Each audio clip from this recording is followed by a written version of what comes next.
एक सर्दी की स्याह शाम थी जब दोस्तों का एक समूह लंबी ड्राइव पर जाने का फैसला करता है। सभी रवि की पुरानी वैन में सवार हो जाते हैं, हंसी मजाक करते हुए एक छोटे से रोमांच की तलाश में। सड़क सुनसान थी, दोनों ओर घने डरावने पेड़ थे जो जैसे जैसे वे जंगल में गहराई तक जाते और करीब आते लगते।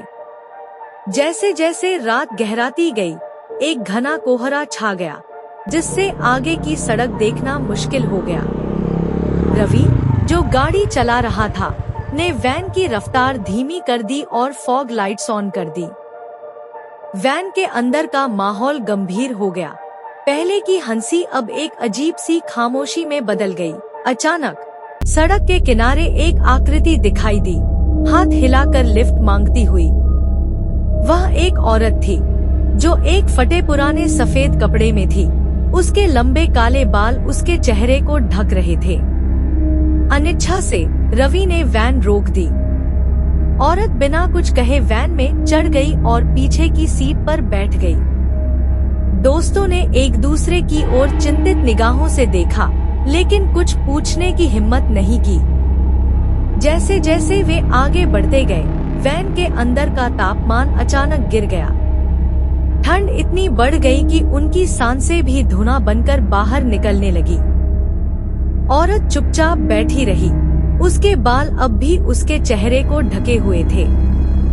तभी रेडियो से अजीब सी खड़खड़ाहट होने लगी। दोस्तों ने चैनल बदलने की कोशिश की, लेकिन आवाज और तेज हो गई। फिर उस शोर के बीच एक डरावनी फुसफुसाहट सुनाई दी। घबराहट में उन्होंने पीछे मुड़कर देखा तो पाया कि वह औरत अब वहां नहीं थी। उसकी जगह एक पुरानी धुंधली फोटो रखी थी जिसमें एक परिवार था और उसमें एक छोटी लड़की सफेद कपड़े पहने हुए थी। लड़की की आंखें उन्हें घूर रही थी, जैसे उनके भीतर झांक रही हों। वैन ने अचानक रुकने से इनकार कर दिया। बेताब होकर सभी बाहर कूद गए और खुद को एक पुराने सुनसान घर के सामने खड़ा पाया। कोहरा हट चुका था और अंधेरे में वह डरावना घर साफ दिखाई दे रहा था। बिना कुछ सोचे समझे वे घर के अंदर चले गए, मदद की उम्मीद में। अंदर का माहौल भयानक था। दीवारों पर धूल और सड़न की गंध फैली हुई थी।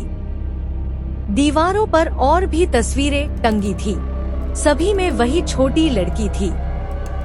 हर तस्वीर में उसका चेहरा अलग था, कहीं मासूम मुस्कान तो कहीं डरावनी निगाहें। जैसे जैसे वे घर के अंदर बढ़ते गए, उन्हें पीछे से हल्की हल्की पदचाप सुनाई देने लगी। जब उन्होंने पलट कर देखा तो दरवाजे पर वही औरत खड़ी थी जो सड़क पर मिली थी। अब उसका चेहरा साफ दिखाई दे रहा था। उसकी आंखें खाली थी और एक डरावनी मुस्कान उसके चेहरे पर फैल गई। वे कुछ समझ पाते उससे पहले ही दरवाजा जोर से बंद हो गया और वे अंदर फंस गए।